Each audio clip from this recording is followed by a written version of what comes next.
चलो फिर नया चैप्टर है ray optics and optical instrument part 2। पहला चैप्टर। अभी तक हम लोग क्या पढ़े थे कि लाइट क्या होता है, एक इलेक्ट्रोमैग्नेटिक वेव होता है। ये पढ़े थे ना। लाइट एक इलेक्ट्रोमैग्नेटिक वेव है।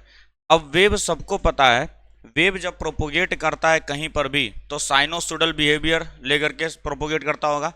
बट हम लोग एक बात बचपन से पढ़ के आए हैं कि लाइट क्या होता है, स्ट्रेट पाथ में ट्रेवल करता है।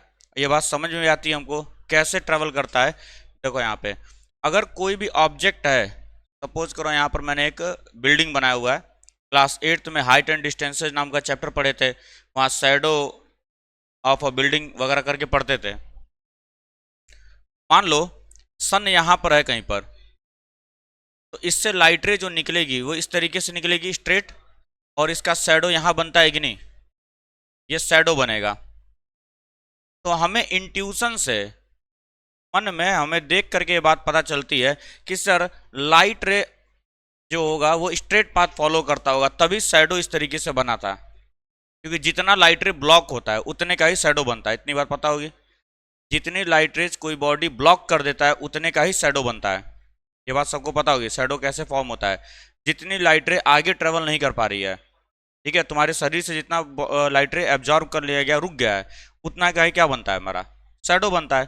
तो सर ये तभी पॉसिबल है जब लाइट रे क्या कर रहा होगा, स्ट्रेट पाथ फॉलो कर रहा होगा। क्योंकि अगर मान लो ऐसे कर्व में आ रहा होगा तो जरूरी है क्या यहाँ पर बन पाएगा शैडो, कुछ इंटेंसिटी कम हो जाएगी शैडो की। लेकिन जितना इंटेंसिटी यहाँ रहता है उतना इंटेंसिटी यहाँ भी रहता है।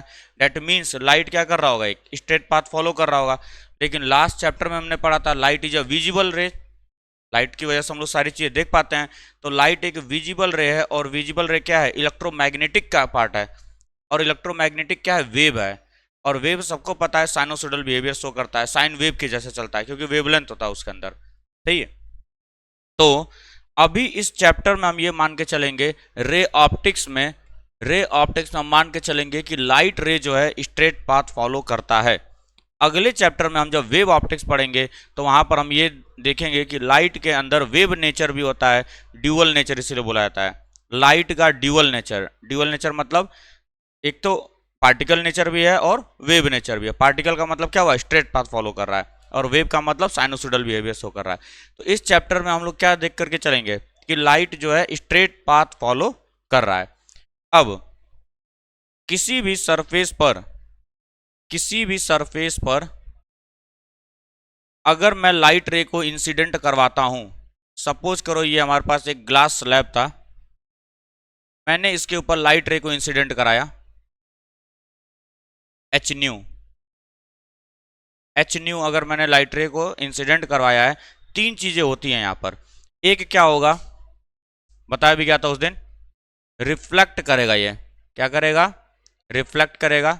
दूसरा चीज क्या होगा, लाइट रे ट्रांसमिट होगा, ट्रांसमिट होगा। और तीसरी चीज क्या होगी, इसी के अंदर कुछ लाइट रेज एब्जॉर्ब हो जाएंगी, तो एब्जॉर्ब हो जाएंगी कुछ लाइट रेज। इसी रिफ्लेक्ट को हम लोग बोलते हैं रिफ्लेक्शन, रिफ्लेक्शन। इसी ट्रांसमिट होने को हम लोग बोलते हैं रिफ्रैक्शन। जब मीडियम बदल जाए, जब मीडियम बदल जाए लाइट का, देखो यहाँ पे एयर था सपोज करो यहाँ पर, और यहाँ क्या हो गया, ग्लास हुआ कि नहीं हुआ, फिर वापस से एयर में आया कि नहीं आया। तो लाइट रे का जब मीडियम बदल गया तो ट्रांसमिट होता है वो, और ट्रांसमिट को हम लोग रिफ्रैक्शन बोलते हैं। और एब्जॉर्ब जो हुआ, एब्जॉर्प्टिविटी बोला जाता है, absorptivity, absorptivity, reflectivity, absorptivity, refractivity या ट्रांसमिटिविटी। सही है। तो एक लाइट रे सपोज करो 100% एनर्जी लेकर के आ रहा होगा, क्योंकि इलेक्ट्रोमैग्नेटिक वेव है। इलेक्ट्रोमैग्नेटिक वेव के पास क्या होती है, एनर्जी होती है, सबको पता है ये बात।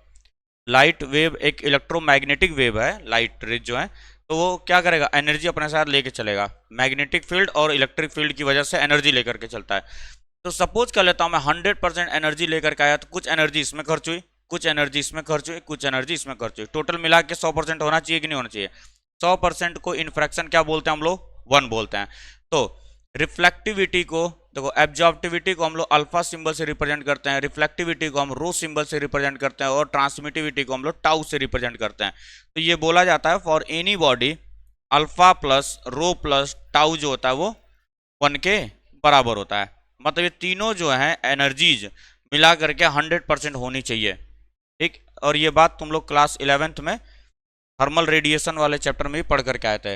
अब अगर कोई ब्लैक बॉडी है, सपोज करो कोई ब्लैक बॉडी है, ब्लैक बॉडी क्या करता है, टोटली एनर्जी को एब्जॉर्ब करता है कि नहीं, तो अल्फा इज इक्वल टू क्या हो जाता है वहां पे 1, 100%, एब्जॉर्बिविटी 100% हो जाती है। बात समझ में आ रहा है? तो हम लोग को उतने उसमें नहीं जाना है, हमें क्या पढ़ना है, एब्जॉर्ब करना किसका काम है। देखो यहाँ पे रिफ्लेक्ट हुआ रिफ्रैक्ट हुआ, ये ऑप्टिक्स का डिपार्टमेंट है, क्योंकि यहाँ पे हमें चीजें दिखाई देंगी। लेकिन जब किसी के अंदर एनर्जी एब्जॉर्ब हुई है वो क्या देख पाओगे ना, वो माइक्रोस्कोपिक एनालिसिस होगा कि नहीं होगा। किसी बॉडी के अंदर अगर हीट एब्जॉर्ब हुआ है तो उसका एटॉमिक स्ट्रक्चर या मॉलिक्यूलर स्ट्रक्चर चेंज हो रहा होगा, एटम्स क्या होंगे, वाइब्रेशंस में होंगे। हंसो, फिर जब उसमें ये बताता है ये वाला टॉपिक ना, एटम्स वाइब्रेशन में होंगे, काइनेटिक एनर्जी होंगे, तो इसको हंसी आती है, याद है मुझे इसको। तो एब्जॉर्प्टिविटी हमारा क्या है, माइक्रोस्कोपिक एनालिसिस है, वो हम यहाँ नहीं करते हैं, वो कहाँ करते हैं, थर्मल वाले ब्रांच में। क्योंकि थर्मल ब्रांच बनाया ही इसीलिए गया था कि जब हम लोग ब्रॉड डोमेन ना पढ़ पाएं और माइक्रोस्कोपिक स्टडी करें हम लोग, तो वो थर्मोडायनेमिक्स ब्रांच बनाया गया थर्मल प्रॉपर्टीज ऑफ मैटर में। हमें ये दोनों चीज़ें पढ़नी है। पहला चीज़ क्या हमें पढ़ना है, रिफ्लेक्शन।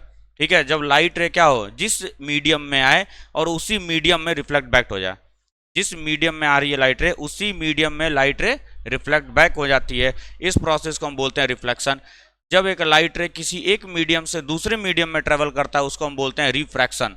क्या बोलेंगे उसको, रिफ्रैक्शन बोला जाएगा। ठीक है, और ये हमारा क्या होता है, एब्जॉर्प्टिविटी होता है, इसको हमें यहाँ नहीं पढ़ना है, ये माइक्रोस्कोपिक एनालिसिस है, क्लास 11th में हम लोग पढ़ करके आए।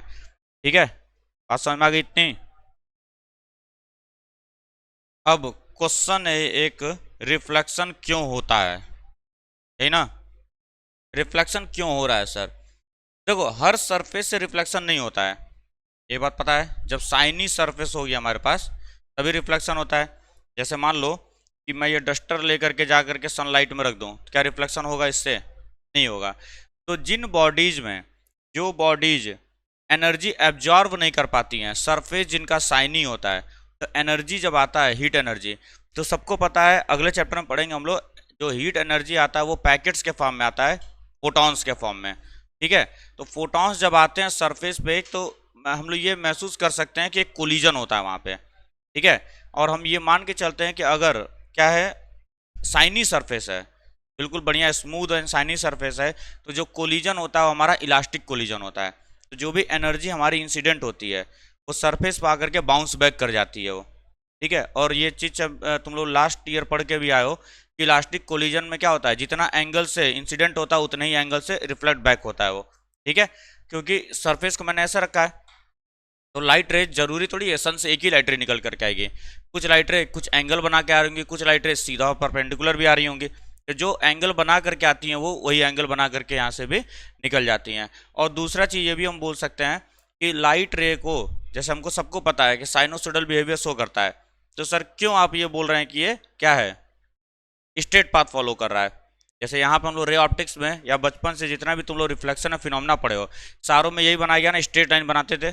जब भी मिरर वगैरह बनाते थे तुम लोग, जैसे ये मान लेते हैं हम लोग एक मिरर है और इस पर मैंने एक लाइट रे को इंसिडेंट कराया, तो ऐसे लाते थे, स्ट्रेट बनाते थे कि नहीं, और यहाँ से फोकस से पास करने वाला है, यही बनाते हैं कि नहीं। कोई ऐसे बनाता था क्या, नहीं, स्ट्रेट पाथ फॉलो करते थे। क्यों करते हैं, क्योंकि इसका वेवलेंथ बहुत कम होता है, 400 नैनोमीटर से 700 नैनोमीटर होता है कि नहीं। विजिबल लाइट का जो वेवलेंथ होता है वो 400 नैनोमीटर से 700 नैनोमीटर होता है। वेवलेंथ बहुत कम है कंपेयर टू जिस भी ऑब्जेक्ट के साथ तुम देख रहे हो। ठीक है ना, वेवलेंथ कम होने की वजह से ये ऑलमोस्ट स्ट्रेट पाथ लगता है कि फॉलो कर रहा है। जैसे वेवलेंथ किसी का कम है, मतलब ऐसे है वेवलेंथ कम है कि नहीं, अरे ऐसे बनाऊंगा तो मतलब वेवलेंथ ज़्यादा है, दो कंजिक्यूटिव क्रेस्ट और ट्रफ के बीच का डिफरेंस ही वेवलेंथ कहलाता है। जब वेवलेंथ बहुत कम है तो एकदम छोटा छोटा बनेगा कि नहीं। क्या ये अगर तुम इसको दूर से देखोगे तो ऑलमोस्ट एक स्ट्रेट लाइन दिखाई दे रहा है कि नहीं दे रहा है।